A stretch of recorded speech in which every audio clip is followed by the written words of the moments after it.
So those two little lines that open up to gobble up whatever's on the other side, they're known as the greater than or the lesser than sign. You might have thought, and you would be forgiven if you thought that those little lines have been around forever. But it turns out that they've actually were invented about 400 years ago by a guy that you probably never heard of before, Thomas Harriot.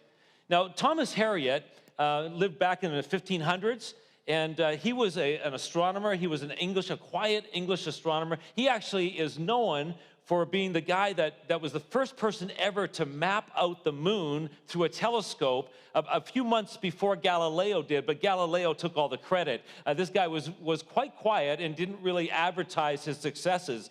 But in about 1585 or so, Harriot ended up coming to North America.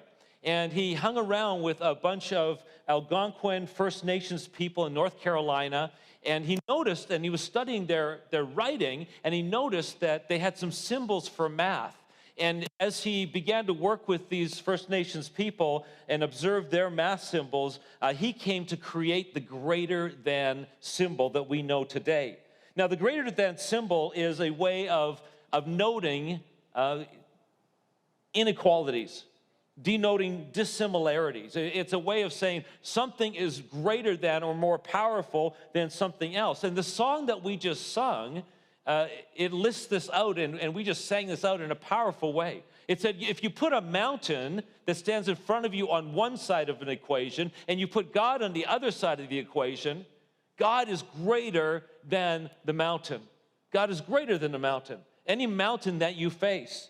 You put guilt and shame on one side of an equation, on a scale, and you put God on the other side of the scale, and you're going to find that God is greater than guilt or shame. We just sang this. We just worshiped God with these words that you could put your most powerful enemy and death itself on one side of an equation and God on the other side, and God is going to win every single time because God is greater. To use another symbol, there's a great inequity that every one of us needs to learn to live with, and that is that God is greater and has no equal. You can put anything you want on this side of the equation, and God has no equal at all. Well, for the last couple of weeks, we've been studying the book of Hebrews. And in the book of Hebrews, we've been studying that Jesus is greater. Jesus is greater than anything you put on this other side of the equation. And the little book of Hebrews, it had some fantastic verses, didn't it? They're probably still ringing in your ears as they are mine. Hebrews 10:23, keep the faith without wavering. Hang on to that faith. Hold tight to that faith. Do not waver in your faith. Hebrews 12:1, throw off every sin that trips you up and run with endurance with your eyes fixed on Jesus Christ. And then I love this one, Hebrews 4:16. Hebrews 4:16 says, approach the throne of God boldly and with full confidence. God invites us into the very throne room. Well, these verses, they're sort of like adding nitro to the spiritual fuel tank of your life. I mean, it's been a great read through the book of Hebrews. Well, this week we moved from the New Testament book of Hebrews, we moved back into the Old Testament, and we began to read another Old Testament book. And I've got to tell you, I love this book. It's a great book, and in fact, it fits so well into our series, Greater Than. But in order to sort of set up this book and let us know where we're going, let's head out on a little field trip. Our journey deeper into the Bible begins today at this 114-year-old house on Lipton Street here in Winnipeg. This house belongs to my two oldest daughters, and being their dad, I've been roped into helping them on some renovation projects. But one day, while doing some repairs, I needed to climb up into the attic. That was no easy task. People 100 years ago must have been particularly skinny, as the attic hatch is so ridiculously small. So once I'd finally squeezed my way up here, I discovered this amazing space. Now, I had to be super careful where I stepped so that I didn't end up in somebody's bedroom below. But as I was poking around and doing my work, I noticed some paper sticking out of the blow-in insulation. It turns out that in the 1940s and 50s, the previous owners had just thrown their used newspapers and magazines and scrapbooks up here in an attempt to better insulate the house and keep it warm. I had literally walked into a time capsule. Working up here proved to be very difficult, not because of the space or the dust, but because I was so distracted. I just wanted to keep digging and discovering. Every magazine I pulled out transported me back 70 or 80 years ago and introduced me to another world full of strange and wonderful customs and values and inventions and styles. But to think that I could hold these magazines in my hand and access the words and ideas that were written and penned and printed 70, 80 years ago was truly a remarkable experience. And as we come to our study of the Bible this week, I'm filled with some of the same sensations, only the words that we read in our chapter a day reading plan this last week, they weren't written 70 or 80 years ago. They were written 2,500 years ago. This last week, we dug up the ancient words of the prophet Daniel. Now, the book of Daniel is the 27th book of the Old Testament. It's actually the 40th book in our chapter a day reading plan. And this Monday, when we read chapter 8 together, we're going to hit day 600 in our 1,000-day chapter a day reading adventure. But as I picked up the book of Daniel this last week, I had some of the same sensations. I felt like I was holding something special. I felt like I was reading something rare that not everyone these days knows is here or cares about. Church, we're about to dig into a time capsule that are the words of God to us from 2,500 years ago.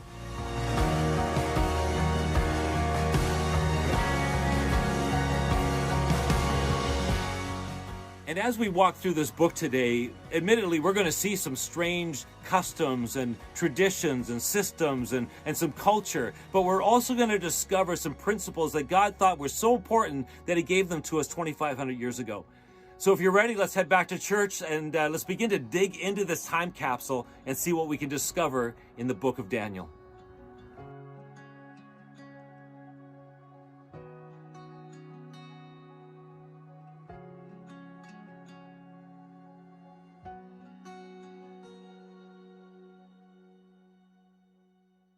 Now, this whole idea of greater than in the book of Daniel is really, really prominent, but it takes a turn. God is certainly greater than anything that happens or anybody that's in the book, but it takes this unique twist, and we find out that actually Daniel is greater than. Daniel is greater than the culture, the king, what's going on. It's really fascinating. Now, to understand this, we really need to understand Daniel's story. You see, Daniel was a teenager back in Jerusalem, and he was at the top of his class. He was doing so well.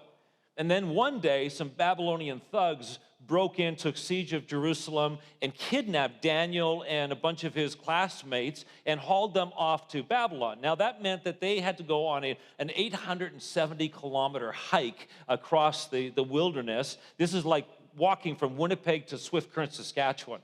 And when they got there, life did not turn out any better than this horrible experience that they'd already had. When they got there, they were turned into slaves in the king's palace. Now, as they became slaves in this king's palace, some things happened to them that were really very, very bad. They lost their heritage. Their identity was actually stripped from them in a systematic way. They were forced to learn a new language. They were forced to follow new customs. They were forced to have their names stripped from them. In fact, we don't have time to go into the details here, but if Daniel in the Hebrew was the equivalent of, let's say, I serve God, then his new name was I serve Satan. I mean, it was the absolute opposite of what he would value or ever want. It was a bad name, and it had his identity stripped from him. They were forced to eat all sorts of different kinds of foods, which they actually, if you read the chapters this week, they refused. And then they were forced to worship gods and even people that they had no desire to worship. Now, although not specifically stated in the Bible, there are many scholars that believe that something else horrible happened to Daniel and his friends. You see, the kings of that time would capture the most beautiful women on earth, and they would bring them into their harem. Now imagine they also had these strapping, young, strong, brilliant, wonderful guys that they wanted to have, that they captured as slaves as well. Now you've got these beautiful women and these young men in the same place, and this is the king's harem. He doesn't want trouble going on here, right? So the kings would often have the man parts of the slaves removed. Now, the Bible doesn't actually say this. However, we are told that the person that was in charge of Daniel and his 3 friends was a eunuch. And eunuchs were people who had that happen to them. You see, if you're going to understand the book of Daniel, we're only 7 verses into the first chapter, and we realize that he's experienced some terrifying, profane, beyond difficult violations of everything he is as a person. In fact, if we were to list them out, kidnapping. Kidnapping was one of the things that he experienced. Cultural genocide. Slavery was another thing that he experienced. Mutilation is very possible, probable that he experienced that. Horrific sinfulness of the Babylonian culture, which we'll talk about in a moment. And then the power of magicians and kings and rulers. And Daniel is in a place where in the first half of the book, we find that he rises above all of this, and Daniel turns out to be greater than the slavery, greater than the kidnapping, greater than the mutilation, greater than all this horrible, violating stuff that happened to him. Daniel is greater. You know, we all have a list. Now, our list might not be as violent or as dehumanizing. It might not be as brutal or damaging, or maybe it was. But we all have a list. And there are forces that want to make every one of us into a slave of disappointment, a slave of depression and anxiety, a slave of pain, and a slave of fear. But in the book of Daniel, if it tells us anything, it's this, that you plus God are a majority. You plus God are greater than anything that's happened to you or anything that could happen to you. You plus God are greater than that. And what we find is that this principle that runs through the book of Daniel, it's not just a principle for people 2,500 years ago. It's a principle that is real and tangible for us today. And to prove that, all we have to do is listen to Matt and Kaylin's story.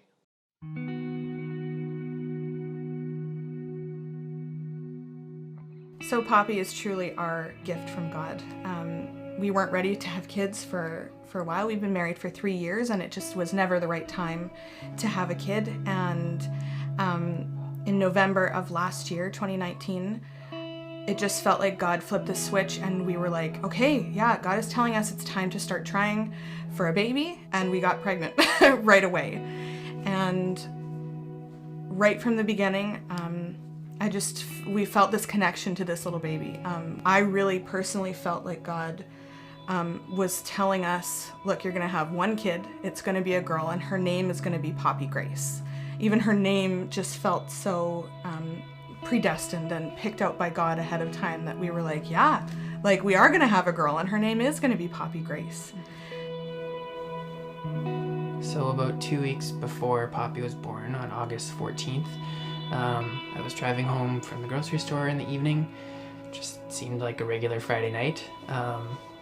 And on the way home, I was about 3 minutes away from home. I was T-boned by a distracted driver, and I was probably a few inches away from not being here right now.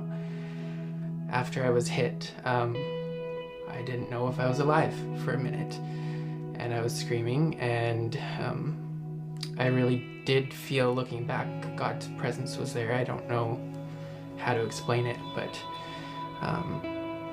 it was just an instant peace that washed over me, and I was calm and alert. I remember everything, and like the paramedics came in and they kind of seemed surprised that I was stable and that I remembered everything. And if you saw the state of the car and like how close it was to hitting me, I don't know how I only walked away with a broken arm and some bruises. So yeah, August 14th was easily one of the worst days of my life. Obviously one of yours too. As Matt said, he was getting groceries. It was just kind of typical. I was at home, almost 9 months pregnant.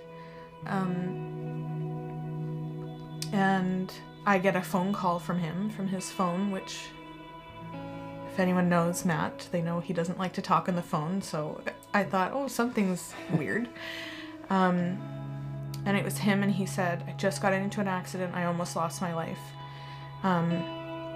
So he somehow managed to call me immediately after the accident happened. I fumbled with my left hand and forced the first witness to take the phone. I said, you need to talk to my wife because she's 9 months pregnant and I need her to know that I'm okay. The witness, was obviously trying to make sure Matt was okay, and I was freaking out, and I just kept yelling, where is my husband? And the witness finally told me where they were, and like Matt said, it's just so close to home. And again, I had no clue what state I was going to be finding my husband in. But I just kept praying the whole time, just let him be alive. And just let him be okay. And then I finally got word that I could go to the ambulance and see him, and so again I'm preparing myself for there to be blood, for his clothes to be ripped. And I got into the ambulance, and immediately Matt was like, I'm okay, just calm down, it's all good, don't worry about it. And I'm the one freaking out, and he has just been in a car accident. He's calming me down. And it's just so evident to me, walking into that situation, that God was protecting Matt and so all over him, and that even all these people who see this all the time, that they could see something was different in the situation. So then on August 22nd, I was finally called in for surgery. And they were telling me I was going to be there for upwards of 3 to 4 days. And I was kind of getting really anxious about that because I knew Kaylin would be having a baby soon, and I was saying, no, I need to be out of here same day. I can't be in here for 3 days. So the nurse called me and she said, he's just gone under. The surgery will probably take 1 or 2 hours. He'll contact you when he's out. And I thought, amen, that's great. Then half an hour later, I got a call from Women's Hospital that I was to come in to be induced. So I packed up my stuff and went into the hospital to start the induction process. And Matt, obviously with the surgery, wasn't able to be there for the first while, but he finagled himself out of his recovery and came across the street, because we were in the same hospital, just different sections. And he probably shouldn't. He probably should have stayed in the hospital, probably should have. I think I was still under anesthesia, like I said, and I was trying to stay awake and kind of feeling loopy, but really wanting to be there because not knowing how long it would take. Yeah. So my induction process took 5 days. They used 3 different methods of induction, and one of them was really painful and fairly traumatizing. A doctor came in and said, we're considering doing an emergency C-section because your body just isn't progressing. And by that point I was so tired, I was so exhausted, I was in pain, I just wanted it to be done. And I said, yes, let's do this C-section. And so everything happened very quickly. They wheeled my bed out of the room, and all of a sudden I was in this surgical operating room, and then they were starting, and it was very weird. It's a very weird experience. And then Poppy was here, and she was beautiful, and even her cry seemed beautiful. Mm-hmm. And I think the one thing we can say about all that we've been through, our separate journeys, our together journey of all of this, is something that Matt said earlier. Just no matter the circumstance, God has been so present through everything. And his protection has been all over us, and his mercy and grace has been all over us, and his peace has been surrounding us. I so feel his presence just in this house and in our lives with all that we've been through, things that we never thought we would go through, and he's just covered us and protected us. Mm-hmm.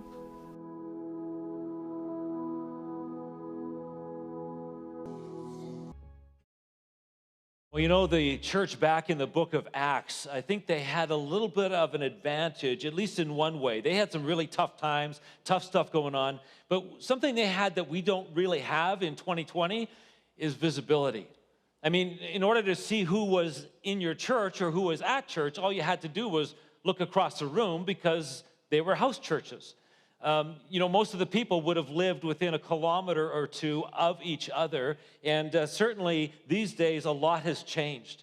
In fact, these days, you know, most of us, we don't live anywhere near each other. We don't do life together within a kilometer or so. You know, in fact, lots of people at Riverwood, we haven't seen each other for 6 months.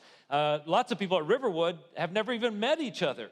And so I can't even begin to tell you what an absolute thrill it is to have received your greeting videos and to know that you're still there and to allow yourselves to be seen in that way. You know, we talked last week about the fact that we kind of have a problem at Riverwood, and that is that we've got a database that's got 6,000 names on it. So we went to look at who makes up Riverwood the other day, and we realized we have no clue.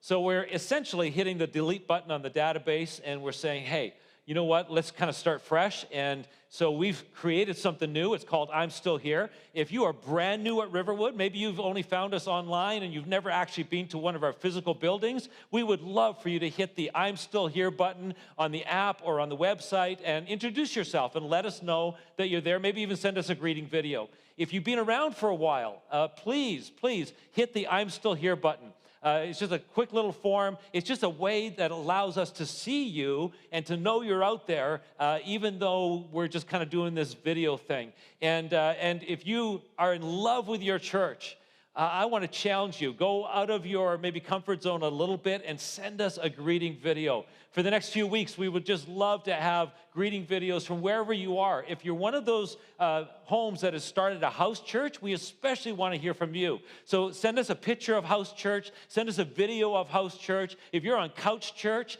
send us a video or whatever, and make sure you hit the I'm Still Here button to let us know that you're still around. And, you know, we might not be able to see each other with our eyes, but we can know that we're there and we're connecting together. Now, we're going to continue our study in the book of Daniel. And I want to ask a really important question. What made Daniel greater?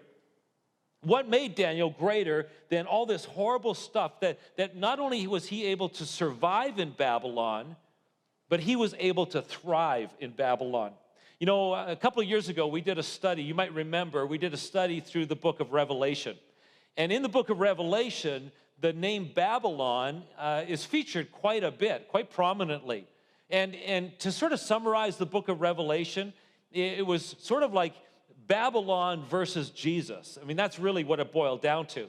You had the holiness of Christ against the what was called the whore of Babylon. I mean, that's how bad Babylon was. It came to signify all the irresistible seducing of the world against the undefeatableness of the Lamb of Christ. And however, back in Daniel's day, he was living in the real city. He was living in the actual Babylon, which was a pretty bad place. And he had experienced, we already talked about it, he had experienced kidnapping, he experienced cultural genocide, he had experienced becoming a slave. There's a very good chance that he had experienced mutilation.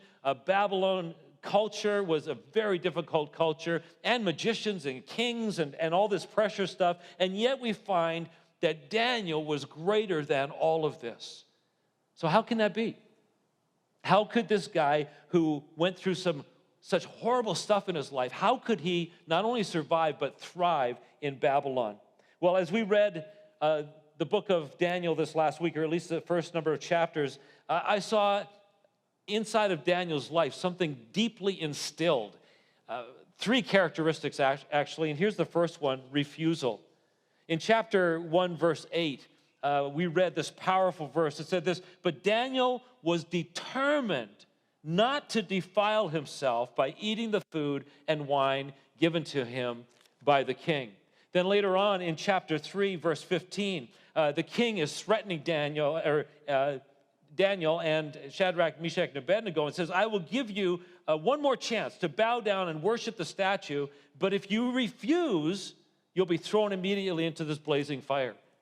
And Shadrach, Meshach, and Abednego, which were Daniel's buddies there, they refused. There was this characteristic in these guys' lives that they refused to go along with Babylon. This is one reason that Daniel and his three friends were able to thrive in Babylon. They knew that they didn't have a choice whether they were going to live in Babylon, but they absolutely were not going to let Babylon live in them. And that's a powerful truth. They refused to let that happen. They were determined not to defile themselves. They were willing to stand out and be distinct from Babylon. This is the first reason that Daniel was greater than all of these circumstances and all of the pressures and all the sins and the violation and the stuff that came against them. Their souls weren't confused about who they belonged to. Daniel was not confused about who he served. Now, again, in one sense, Daniel sort of had it good. And you say, well, how did he have it good? Well, in this sense, that Daniel grew up in Jerusalem.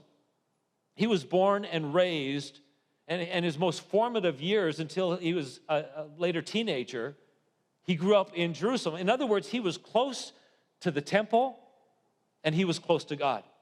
And he had all of that forming who he was as a person. So when he got dragged off to Babylon, he recognized it, and he knew that he was in a bad place, and he stood against it. He refused to let Babylon enter his life. However, we have it a little tougher in that we've all been born into Babylon. We've been born and raised into Babylon. We know nothing else but this world in which we live. What I mean is that most of us don't only live in the world, but the world lives in us. Because the values, the customs, the principles, the standards, the beliefs of this world, it's all we've ever known. And so, in many ways, Daniel refused to let Babylon get in.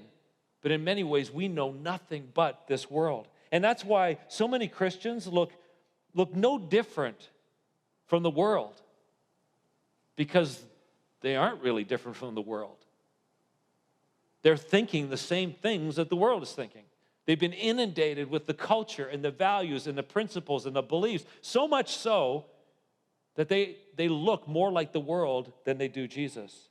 And that's why if you've ever come to a place where you've confronted another believer, another Christ follower, with a principle in the Word of God, a lot of times that other Christ follower will refuse to accept what the Word of God says because it seems so foreign, and it seems so backwards, and it seems so countercultural.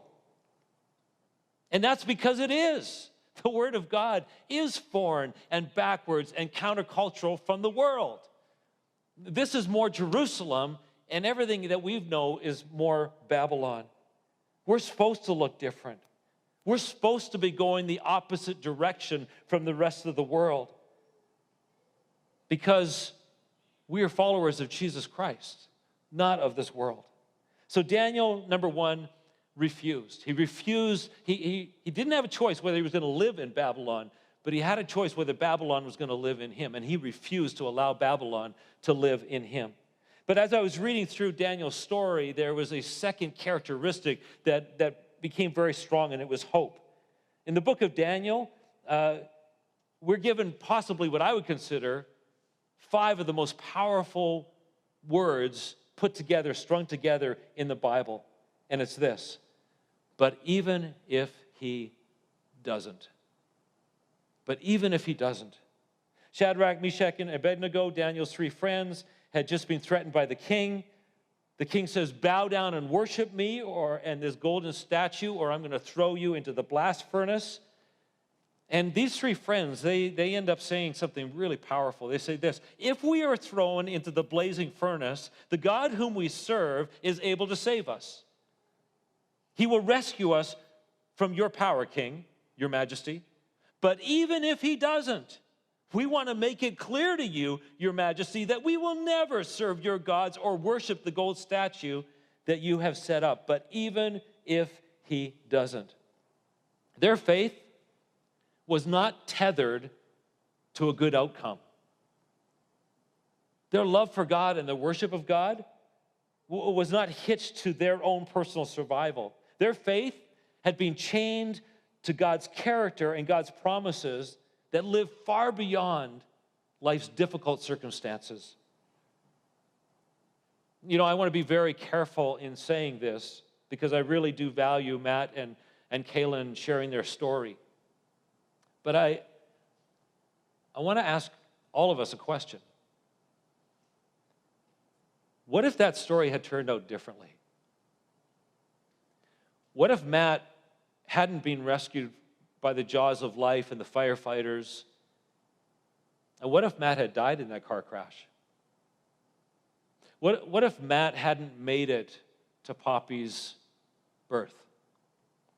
What if Poppy's entrance into this world hadn't turned out as well as it did and it hadn't gone so well? What if this little family had been thrown into the flames, but not all of them had made it out? Is God still good? Is God still worthy of our praise? Could that family still trust God? Would we as a church, as friends of Matt and Kaylin, would we still trust God? Many people would say no. I can't worship a God who would allow that to happen. I can't worship a God who doesn't make my life go well. But that is not what Daniel and his friends said. They said, God, we love you, we honor you, we are living our lives for you, we worship you and we praise you and we trust you. And we know that you have the power to rescue us from this difficult situation. But even if he doesn't, we're going to continue to love you and praise you and worship you and honor you and live for you. Even if he doesn't.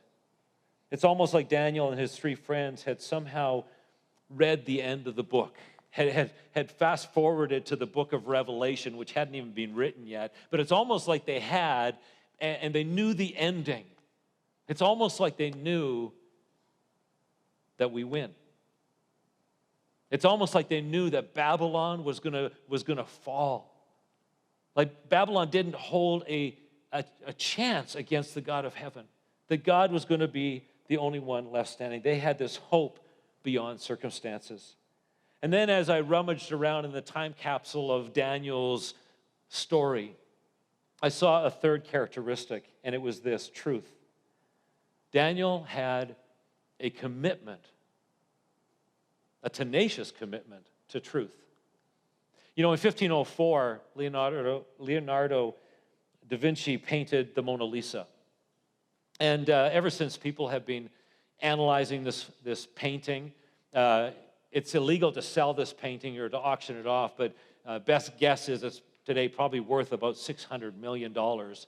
And scientists and researchers, they have analyzed the paint that was used, the brush strokes, the pigments. They've analyzed the canvas and the composition.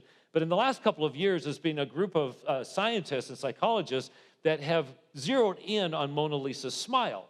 And they wanted to analyze that. And so in order to do this, they worked some Photoshop magic.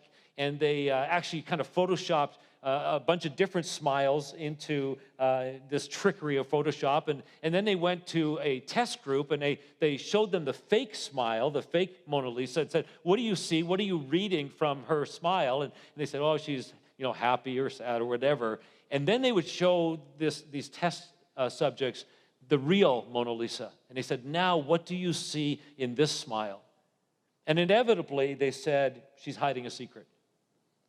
That little lopsided, curled up smirk, she's concealing something. She's not telling the truth. She's got this lopsided smirk that obviously she's hiding something, she's lying. Well, that wasn't Daniel's approach at all. In fact, we read this.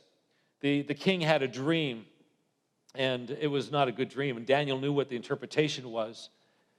Now, to save his own life, to impress the king, or to add comfort to the king, he could have lied. But we read this in chapter 4, verse 19. Upon hearing this, he was overcome for a time, frightened by the meaning of the dream. Then the king said to him, Daniel, don't be alarmed by the dream and what it means. Daniel replied, I wish the events foreshadowed in this dream would happen to your enemies, my lord, and not to you. And then, rather than lying and making the king feel better, Daniel told him the hard truth, the bad news.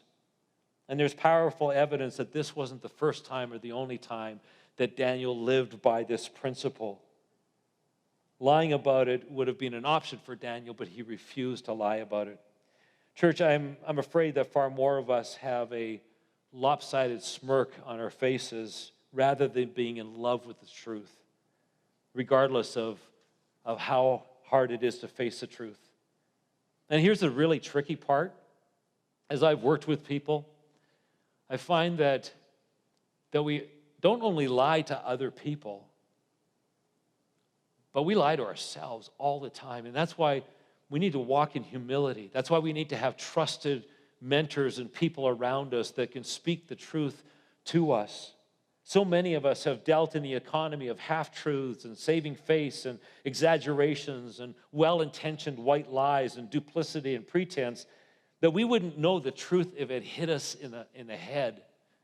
And we don't only lie to others, but we lie to ourselves. But Daniel thrived in Babylon because he was different. Daniel was in love with the truth, and he walked in humility. He told the truth regardless of the consequences because his God is a God of truth. So we come to the part of our service today where I ask you, so what about you? What about you? Are these characteristics seen in your life? Do you refuse to allow Babylon, to allow the world to live in you, even though we're forced to live in the world? You say, no, I'm going to determine not to defile myself with what's going on in the world. Do you follow the Word of God, and do you know that it's diametrically opposed to the world? So if you're going a different direction than the rest of society, guess what?